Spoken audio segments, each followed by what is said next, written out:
In most people's mind's eye, they have an idea of what a theatre looks like. Frank Matcham, Victorian architect. This is a film about his work. Who is he? Where does Matcham sit as far as being an architect concerned? But probably not very high up in the pantheon of architects. He was thought of as a bit of a hack.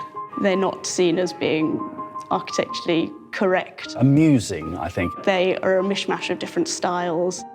He was really considered on a par with architects who designed pubs.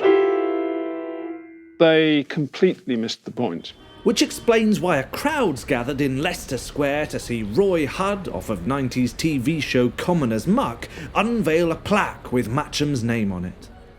Frank Matcham's probably the greatest theatre architect who's worked in Britain. He was the king, he was the big daddy. He is the best. He created, over his astonishing career, the most exciting, the best, the most theatrical theatres that I think probably have ever been built in this country.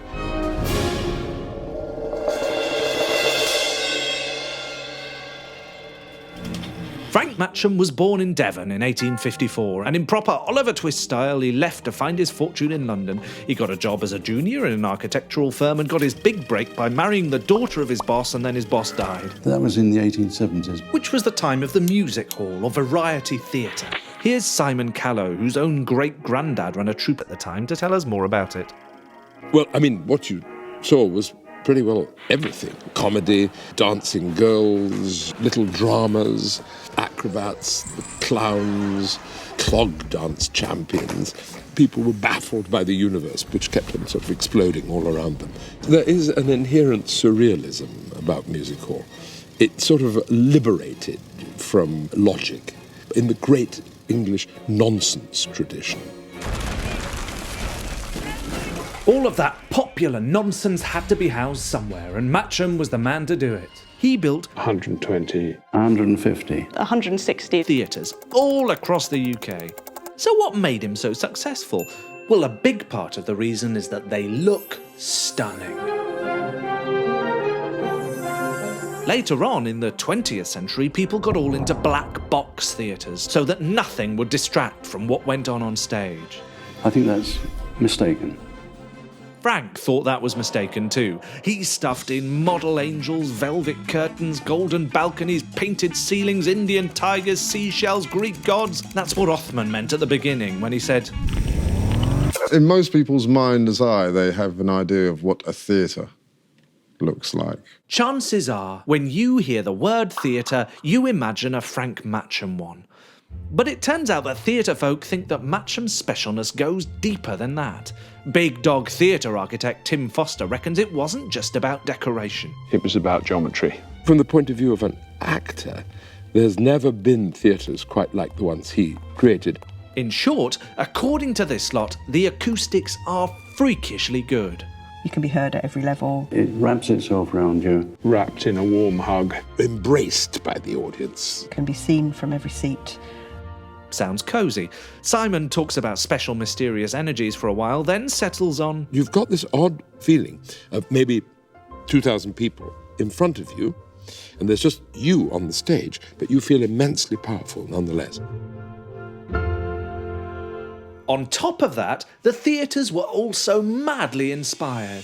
Matcham invented push-bar fire doors because people kept dying, and cantilevered balconies so you didn't need pillars spoiling the view. The stages revealed colossal tanks into which actors dressed as Native Americans would canoe down waterfalls. There was a little train that took the Prince of Wales through the box office at the London Coliseum. Chug, chug, chug. And this is David Fletcher, sometime Santa impersonator, in the Blackpool Grand Dwarf Bar. There were dwarfs actually working behind it. Anyone of normal size running up and down serving, you beat your brains out.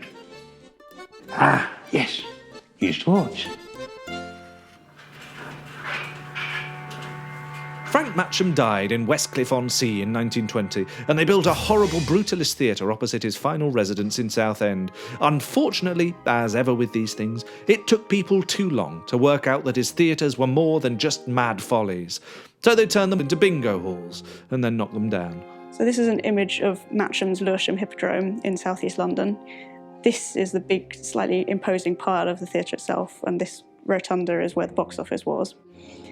And then this is what replaced it, which is the brave new world of the 60s.